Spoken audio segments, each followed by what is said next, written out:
Begitu juga Laut Cina Selatan. Bicara sampai berbusa para politikus, bicara sampai berbusa pengamat pertahanan, bicara sampai berbusa pengamat militer.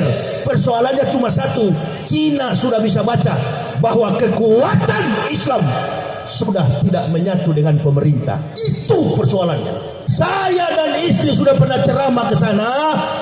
Orang dari Natuna pergi ke Midai 8 jam, lap depan begini. Saya pernah lihat banyak sekali kapal Vietnam, kapal Cina. Nah ini yang terjadi sekarang. Iran sudah berhadapan dengan Amerika. Tidak ada lagi batasan antara Sunni dan Syiah. Pak Jokowi tinggal memetik hasilnya sekarang. Cina sudah masuk ke laut.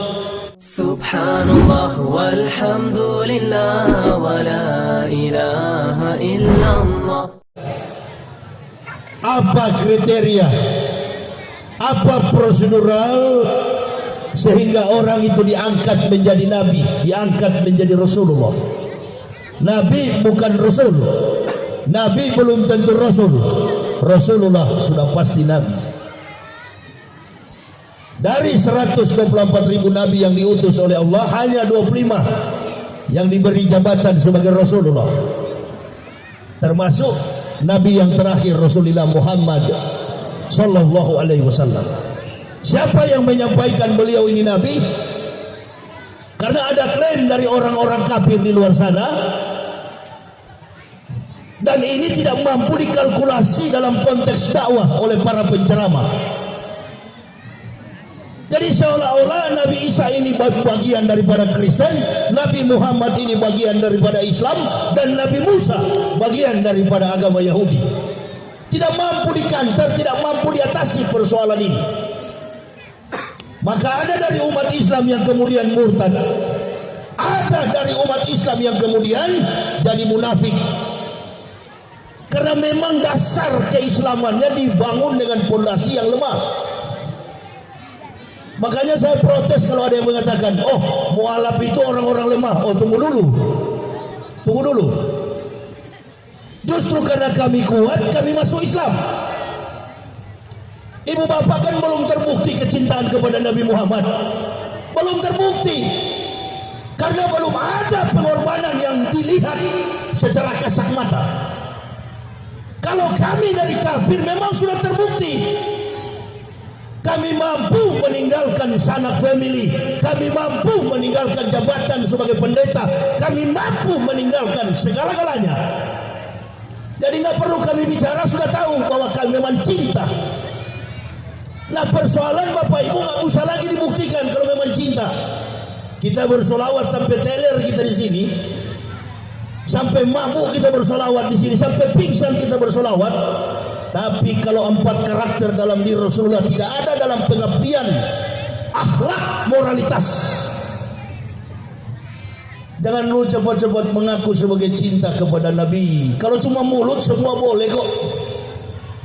Orang kafir juga di luar sana mengaku beriman kepada Tuhan, beriman kepada Allah, tapi dalam kenyataan mereka memungkiri pengakuan terhadap iman kepada Allah. Nah sama dengan kita di momen Maulud begini, kita bersolawat, kita bermunajat kepada Allah, belum terbukti kalau tidak mampu kita ejawantahkan di masyarakat dalam pekerjaan kita. Makanya Nabi katakan kiwamud dunya bi arbaati asa. Tertibnya dunia ini bergantung kepada 4 orang. Yang pertama bi ilmi ulama'i, ilmu para ulama. Untuk memperbaiki akhlak moral umat Nabi ini kan dibutuhkan ilmu para ulama. Ulama yang bagaimana? Kami kemarin di kota Medan, ada satu kampung yang di Kabupaten Karo tidak ada masjid sama sekali. Desa Sukamaju, Kabupaten Karo ini pemeluk agama HKBP, Kristen Protestan yang sangat-sangat fanatis. Tapi alhamdulillah sekarang sudah berdiri masjidnya. 65 keluarga menyerah total mengucapkan 2 kalimat syahadat. orang dari kafir masuk Islam. Ini adalah bukti bahwa kita cinta kepada Nabi. Menjadi seorang pejabat, menjadi seorang tokoh terkenal di masyarakat, nggak usah terlalu banyak teori, nggak usah. Karena Islam itu bukan teori, Islam itu praktik. Kata Nabi SAW, bila tanpa ilmu lahalaka jahilun, celaka orang-orang yang bodoh. Kita ini kan mayoritas penduduk Indonesia ini 60% berpendidikan rendah. 100% penduduk Indonesia ini, bahkan 98% adalah beragama Islam. Menurun terus. Data yang ada di Majelis Ulama Indonesia, data yang ada Departemen Agama, tinggal 80 sekian persen. Naik lagi ketika ada orang-orang kafir masuk Islam dan mengislamkan orang-orang kafir, dia naik lagi persentasenya. Nah, ini menunjukkan bahwa apa?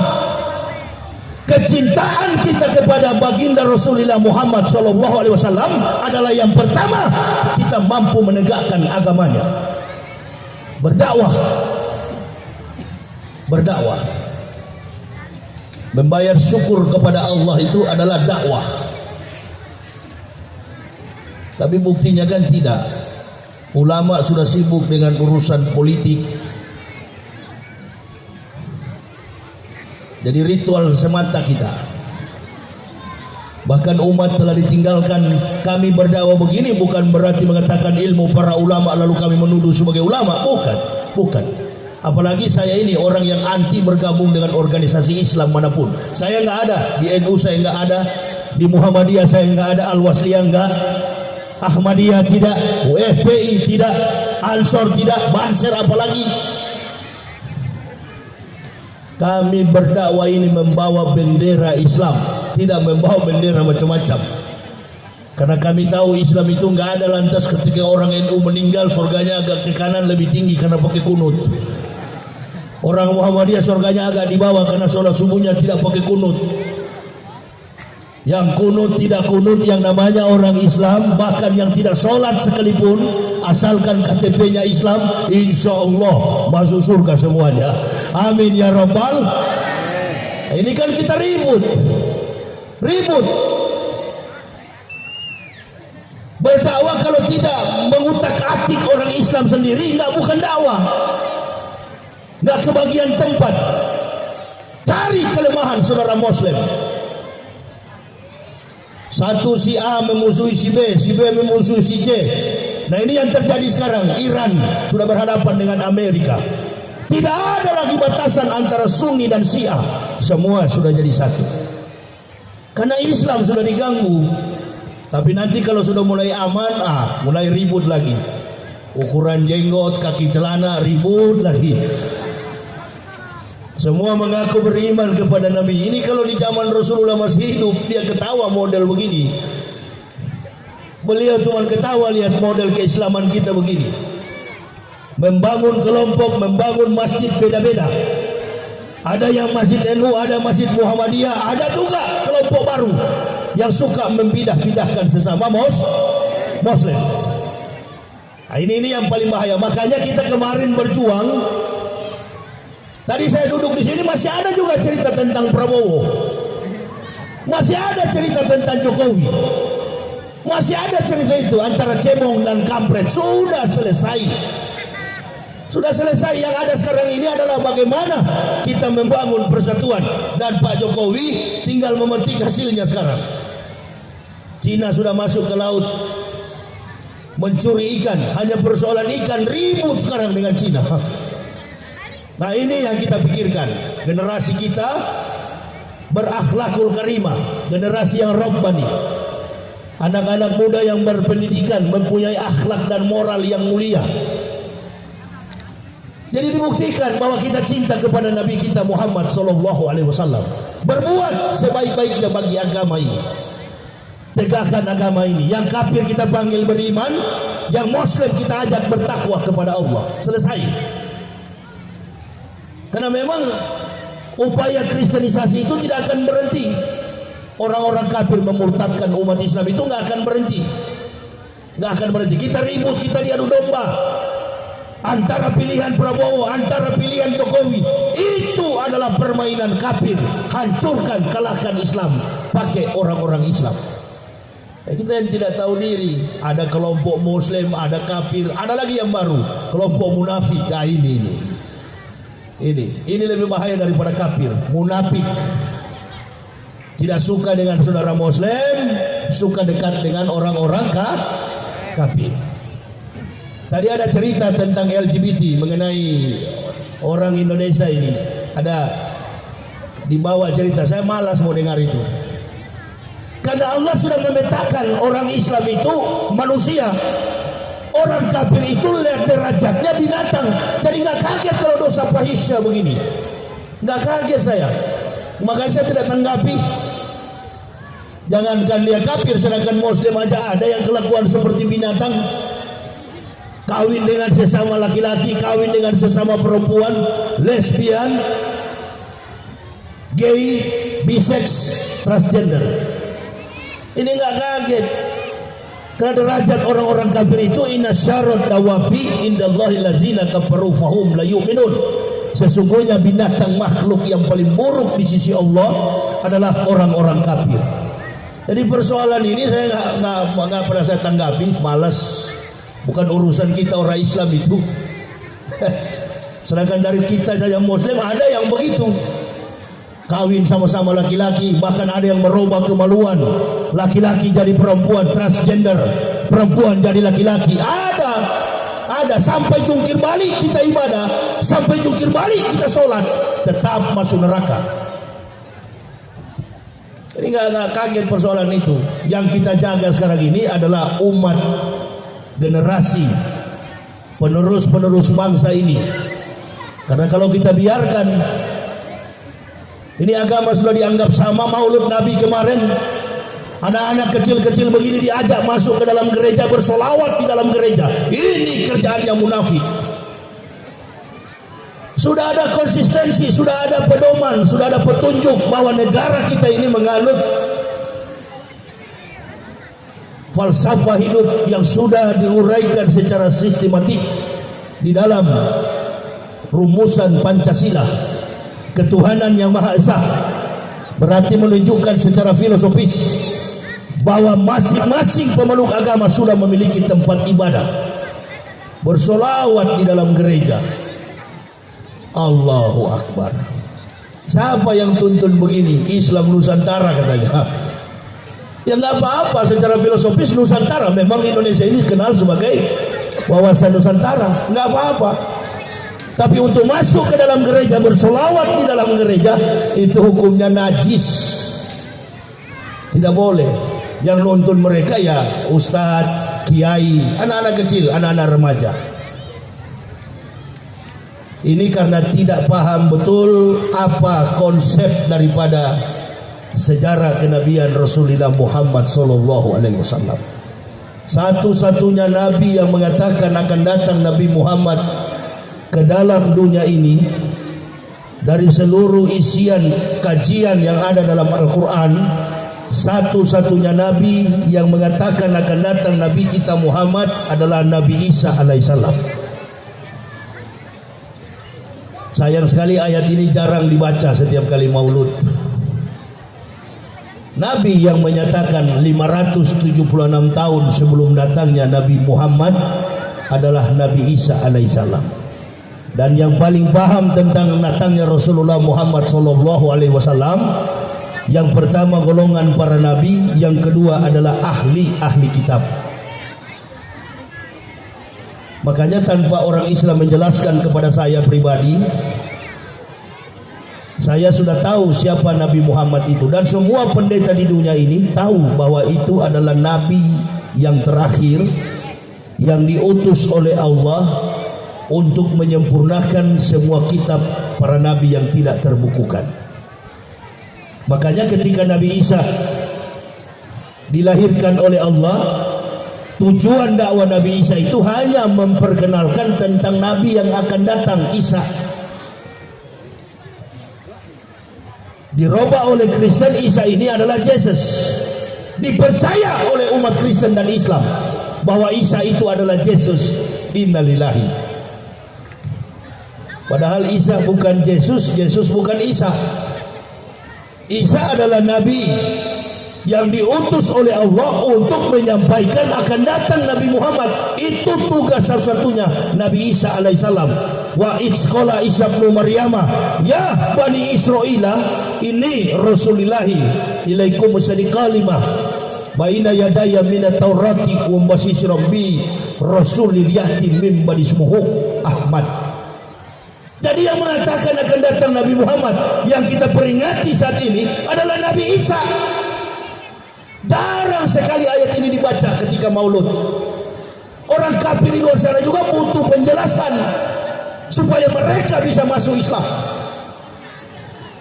Yang dibaca hanyalah ayat-ayat tentang akhlak Rasulullah. Sudahlah, tanpa kita memuji akhlak Nabi Muhammad.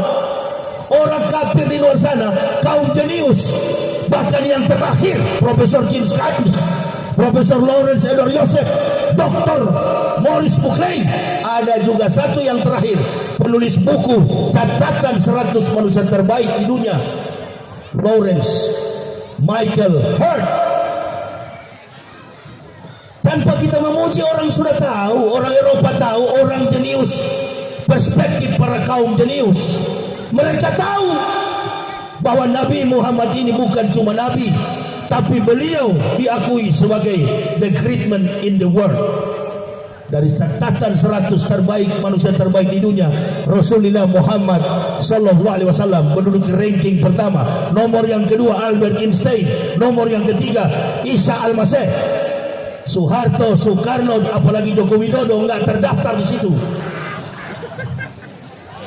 Enggak ada. Makanya alangkah inilah susah kita orang Indonesia, karena tidak tahu sejarah, akhirnya membanding-bandingkan antara Muhammad dengan Soekarno. Ini susahnya, karena goblok tapi sok pintar. Nah, inilah kelakuan orang Indonesia. Goblok tapi sok pintar. Ini persoalan. Padahal kalau goblok belajar supaya pintar. Begitu kira-kira. Jangankan kita yang memuji, orang Barat, orang Eropa, kaum saintis, orang-orang jenius, mereka masuk Islam karena mengagungkan kebesaran akhlak dan intelektual yang melekat dalam diri baginda Nabi Muhammad sallallahu alaihi wasallam. Saya kasih contoh saja, salah satu orang, dia tidak mengkaji Al-Quran secara utuh, dia tidak mengkaji Al-Quran satu kalimat, dia tidak mengkaji Al-Quran satu ayat, hanya satu kata dalam Al-Quran yang dikaji, beliau kemudian masuk Islam terkait dengan asal-usul penciptaan manusia. Lalu beliau menulis dalam sebuah bukunya berbahasa Prancis, La Coran, La Bible, at la Science Moderne. Karena kalau kita bicara Nabi Muhammad, kita mesti bicara Al-Quran. Identik dengan Al-Quran Nabi Muhammad. Kama arsalna fikum rasulan minkum yatlu alaikum ayatina wa yujakikum wa yu'alimukumul kitab alimukumul kitab wal hikmat wa yu'alimukum ma lam takunu ta'lamun. Kata Allah, sesungguhnya kami sudah mengutus seorang rasul dari antara kamu, di tengah-tengah kamu, untuk membacakan ayat-ayat kami, mengajarkan kamu, menyucikan kamu, bahkan mengajarkan kepada kamu ma'lam takunu ta'lamun, rahasia yang belum kamu tahu. Itulah Al-Quran, Quran dan Sunnah. Quran, kitab wal hikmat, kitab wal hikmat, Al-Quran dan hadis. Jadi kalau kita mengatakan pengakuan kita amantu billahi la ilaha illallah wa bima qala Allah taala, dan melakukan perintah Allah, amantu billahi wa bima qala Allah taala, amantu bi rasuli wa bima qala Rasulullah Muhammad sallallahu alaihi wasallam, mengucapkan beriman kepada Allah, beriman kepada Nabi Muhammad, berarti kita sudah beriman kepada 124.000 nabi. Karena kitab-kitab mereka itu tersusun yang namanya sekarang adalah Al-Quran. Makanya Nabi Isa begitu potong pusarnya keluar dari rahim Maryam pada tahun 6 sebelum Masehi, bukan tanggal 25 Desember. Begitu Nabi Isa dilahirkan, kelompok Yahudi serbu rumahnya Maryam.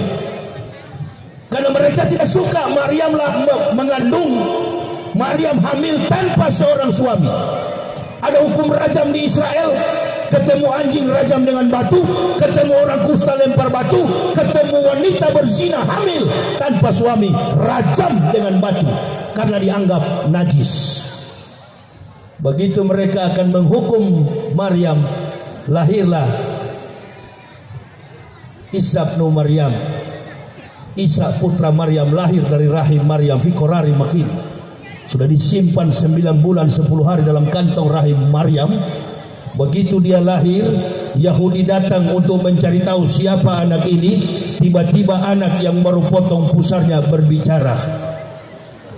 Qala ini Abdullahi ataniyal kitab wa ja'alani nabiyah wa ja'alani mubarakan aina ma kuntu awsani bi sholati wa zakati madumtu hayah. Kaget Yahudi, anak yang baru potong pusar, baru lahir 1 menit sudah bisa ngomong. Ini sejarah dalam pembenaran Tenach, Torah, Nebi'im, Ketubim, atau disingkat dengan kitab yang dipakai Yahudi sekarang, Talmud, Syair, Talmud, Judaisme. Karena 3 agama di dunia itu mempunyai kitab yang berbeda-beda. Agama Yahudi namanya Judaisme, kitabnya Talmud. Agama Kristen kitabnya Perjanjian Baru, New Testament, bukan Injil. Bukan Injil. Siapa yang bilang kitab Kristen Injil? Panggil profesor Kristen dan Islam, buktikan di hadapan saya kalau itu kitab Kristen Injil. Tapi ibu bapak sampai hari ini, apalagi orang Kristen, sudah tertipu dan mengatakan itu Injil. Injil ya tadi itu. Ketika Isa baru keluar dari perut Maryam, keluar dari rahim Maryam, dia sampaikan dan tertulis dalam judul kitab Al-Quran dengan judul ibunya, Quran surah 19 Maryam ayat 30 sampai 31. Isa berkata, saya ini hamba Allah, atani al-kitab, Allah memberi aku kitab Injil, wa ja'alani nabiyah, dan mengutus aku sebagai nabi, wa ja'alani mubarakan aina ma kuntu awsani bi sholati wa zakati madumtu hayah. Kemana aku pergi, kata Al-Masih, Allah memerintahkanku mendirikan sholat, membayar zakat, madumtu hayah. Itu dalam Al-Quran masih tertulis. Nah, kalau saya sekarang tanya kepada ibu bapak, kalau Nabi Isa mengaku dalam Al-Quran dia mendirikan sholat dan membayar zakat, agamanya Kristen atau Islam? Dia kafir atau mukmin? Nah, kenapa selama ini ente hubung-hubungkan Isa dengan kafir di gereja sana? Siapa yang ajar itu beratus tahun? Inilah lemahnya pondasi kita. Diperbaiki, jangan nggak diakui. Ini tembok masjid ini, dindingnya kuat, tiangnya kuat, bukan karena aksesoris, bukan karena tembok dan tiangnya, bukan. Kekuatan bangunan ini tergantung dari pondasi. Seberapa kuat pondasi ini. Merobohkannya pun lama. Kalau kita pukul dindingnya, temboknya kita robohkan, lama masjid ini roboh. Cara merobohkan yang paling cepat, gali pondasinya, roboh dalam seketika.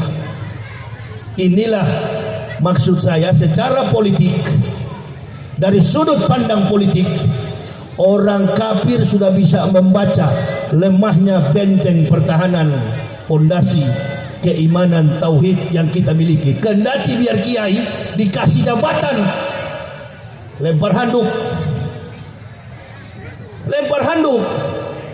padahal kita nunggu-nunggu ini ulama satu barisan membela kebenaran, membela Al-Quran dari hinaan si kafir Ahok. Sekarang sudah jadi pejabat lagi. Oh, jangan dianggap bukan ancaman yang begitu. kayak kehabisan kita ini. Banyak kita tapi tidak berdaya. Ribut kemarin, Prabowo jadi Menhan, tadinya rival melawan Jokowi, kalah Prabowo, kemudian jadi menteri. Ribut. Orang-orang yang tidak paham politik ribut, marah. Kok Prabowo bisa jadi menteri? Karena sudah tidak ada tempat kita bergantung. Ilmu para ulama yang tadinya kita harapkan jalan sama-sama dalam kebenaran, bahkan yang menegakkan kebenaran pun terlempar sampai ke Mekah. Habibana belum bisa pulang sampai hari ini. Ini momentum Maulud. Kita periksa masing-masing, di mana titik kelemahan. Sudah dibaca oleh kafir. Begitu juga Laut Cina Selatan. Bicara sampai berbusa para politikus, bicara sampai berbusa pengamat pertahanan, bicara sampai berbusa pengamat militer.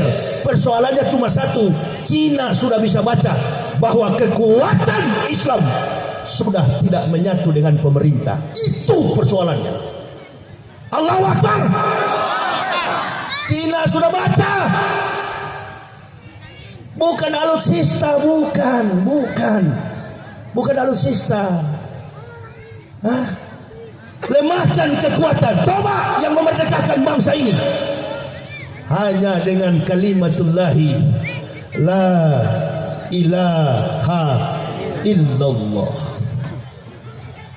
Bahkan sumpah pemuda yang disampaikan oleh di Surabaya, Bung Tomo, kalimat yang dia pakai ialah Allahu Akbar, kalimatullahi, pengagungan, all the praises go to Allah. Segala kebesaran kemuliaan hanya bagi Allah, atas berkat rahmat Allah yang Maha Kuasa. Dan dengan didorongkan oleh keinginan luhur supaya berkehidupan kebangsaan yang bebas, rakyat ini menyatakan kemerdekaan. Sekarang untuk mengisi kemerdekaan ini yang persoalan. Ulama sudah tidak tahu tempatnya. Umaro juga apalagi sudah tidak tahu tempatnya. Ulama jadi umaro, umaro jadi ulama. Innalillahi.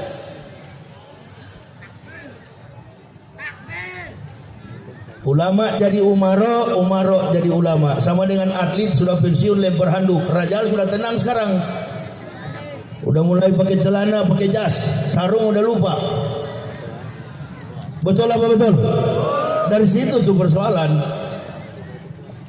Bi ilmi ulama'i, ilmu para ulama. Yang kedua, bi adlil umaro, adilnya pemerintah. Ketidakadilan ini kalau boleh saya katakan kualat. Ini apa-apa sedikit selalu menyalahkan Islam, isu radikal, isu sampai isu cadar diguling-gulingkan terus. Isu kaki celana, pokoknya apa saja yang diomongi pasti Islam. Nanti ada ketegangan di Laut Cina Selatan, Natuna, baru agak berhenti.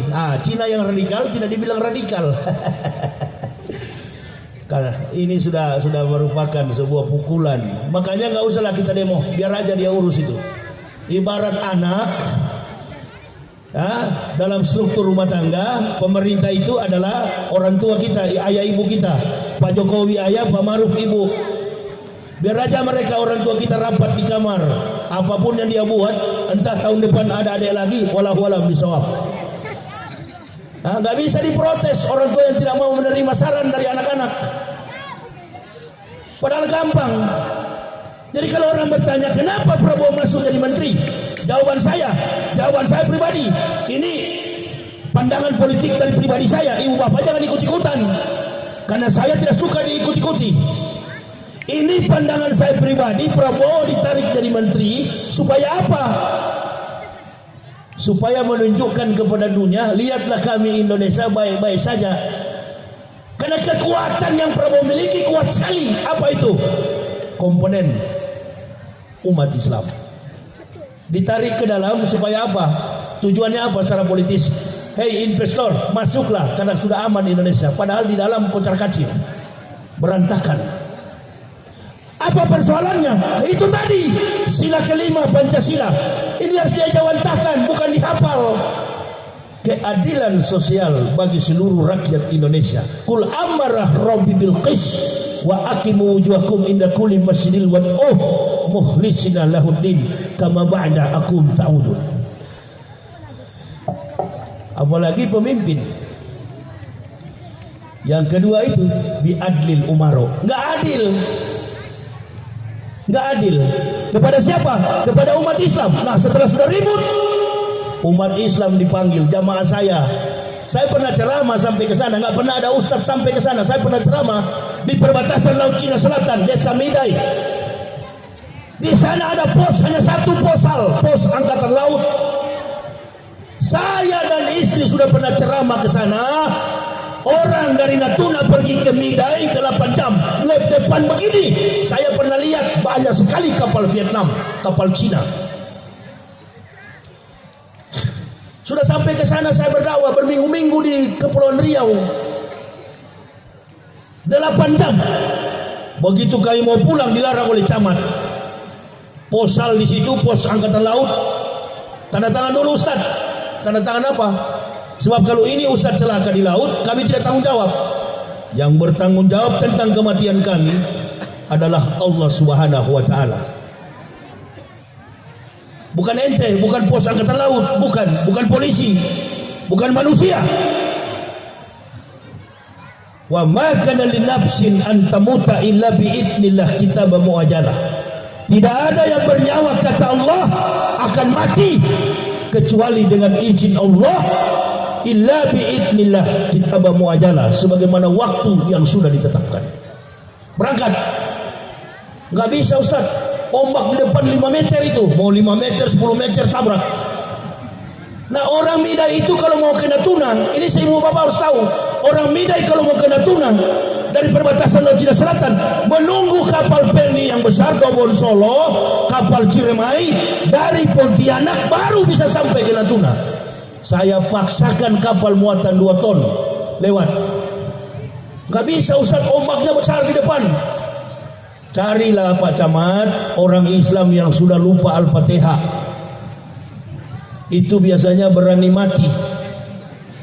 Karena secara psikologis orang yang berani mati itu cuma 2. Kafir di atas kafir dan beriman di atas beriman. Itu yang berani mati.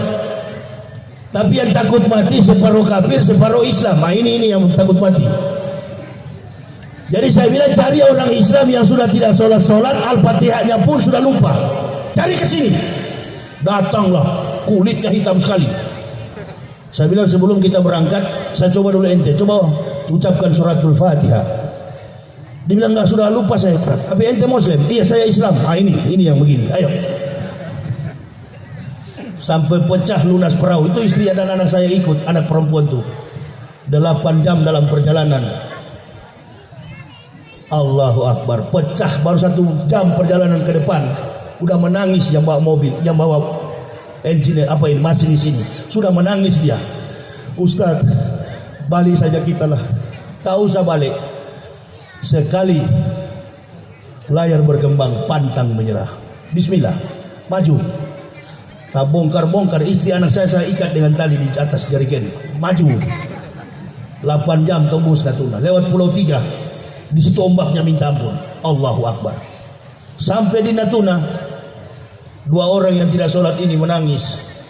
Coba Ustaz periksa ini, penuh kencing. Habis isi perut kami. Nasi yang kami makan keluar semua. Istri anak saya sudah kebal dengan begitu. Berteriak dia, sini saya ikat dengan jerigen. Paling kalau kita hanyut Filipina. Kalau sampai di Moro, kita bergabung dengan pasukan Moro teroris itu. Apa itu namanya? Abu Sayyaf, Moro Selatan, Mindanao. Bergabung kita dengan dia. Hah? Itukah kira-kira Islam pejuang? Enggak begitu. Yang teroris itu orang pengecut. Kalau berani begini bicara terus terang. Itu tuh mujahid. Bukan lempar bom lari. Itu pengecut, bikin rusak Islam. Hah? Jalan maju. Sampai di Natuna, Allahu Akbar, pecah perahunya di bawah. Nangis dia. Takut kami Ustaz, mulai hari ini saya tidak berani lagi Saya mau cari buku tentang tuntunan sholat. Alhamdulillah. Taubat. Nanti sudah mau mati baru cari Allah. Sama dengan pejabat-pejabat kita ini sekarang. Dikit-dikit tampil di TV konferensi pers, kumpulkan wartawan yang diomongi Islam. Tandai pejabat seperti ini, begitu dia umur 70-80 tahun mau pensiun, tandai mukanya, tandai namanya. Begitu dia datang ke masjid, strike dia, tendang dia di kos lampu, biar dia terlempar sampai ke pagar masjid. Kau dulu waktu pejabat sombong sekali kau ya. Ini yang begini. Tidak bisa jadi contoh. Dia nggak sadar, dia jadi pejabat, dia jadi menteri, dia jadi jenderal, dia jadi presiden karena Islam. Allah Subhanahu wa taala. Masya Allah. Ibu bapak datang ke sini, mobil diparkir, motor diparkir. Saya begitu juga. Dari kafir tidak bawa harta apa-apa. Bersama istri dan 3 orang anak. Hanya tangan 10 kami merantau. Karena masuk Islam, kami datang ke Jakarta. Tidak membawa apa-apa, pakaian di badan. Alhamdulillah sekarang punya rumah, punya mobil. Itu semua berkat pertolongan Allah karena kami beragama Islam. Harta yang kami takuti hilang di kafir, gaji waktu saya rektor saat takut kehilangan, Allah gantikan berlipat-lipat ganda. Makanya saya nggak percayalah kalau ada orang dari kafir masuk Islam datang ke masjid minta-minta. Nggak percaya, nggak betul itu Islamnya. Datang ke masjid, saya mualaf, tolong bantu. Yang diincar-incar kotak amal. Apalagi kalau sudah dekat-dekat Ramadan itu, awas, hati-hati. Sudah mulai ada jejak-jejak orang-orang yang masuk Islam. Saya Islamkan orang kafir sudah ribuan. Manado tempat kelahiran saya yang tadinya cuma 0,18%, termasuk temannya Pak Asari. Ada teman bapak yang letkol angkatan laut di Surabaya. Itu kakak kelas saya, Pak. Beliau bapaknya TK polisi, bapak saya tentara. Bertetangga sama saya. Tanya beliau, di kampung saya itu orang Islam cuma 11 keluarga. Bapak boleh tanya beliau. Kami orang Manado, lingkungannya Holland Spragen, dididik oleh Belanda. Dari kecil fanatis beragama Kristen. Bukan seperti orang Batak. Orang Batak itu ada Marga Nasution Kristen, ada Nasution Islam, Siregar Kristen, Siregar Islam. Dan saya sering berdakwah ke Medan, 76% orang Batak beragama Islam. Saya sudah sering ke sana berdakwah. Begitu masuk Islam, Masya Allah, sekarang Manado sudah 51% memeluk agama Islam. Coba tanya Pak Kabakoran. Allahu Akbar. Jadi yang Islam kan kafir, bukan yang Muslim. Inilah kafir membaca dari luar. Kafir senang kalau lihat orang Islam, ustaz-ustaznya berdakwah. Yang didakwakan hanya menyalah-nyalahkan sama-sama Muslim. NU salahkan Muhammadiyah, Muhammadiyah salahkan NU. Wahabi, Muhammadiyah dengan NU dari dulu nggak pernah bergesek. Muhammadiyah tidak melaksanakan maulud, tapi Muhammadiyah nggak pernah ngomong. Ini yang kelompok-kelompok baru nih. Masuk masjid kalau pakai kaos bukan golongannya, bidah. Ukuran kaki celana beda, bidah. Ini kurang panjang ini bukan sunnah Nabi. Jenggot diukur. Saya sudah baca-baca Al-Quran, buka-buka hadis, nggak ada tuh malaikat Ridwan pegang sentimeter. Begitu orang Islam masuk surga langsung ditanya, Cep, sabara ukuran kaki celana, ukuran jenggot diukur, Cep. Ukur dulu jenggot, ukur kaki celana. Kalau sudah standar masuk surga. Yang nggak pakai jenggot masuk juga, tapi di dapur surganya.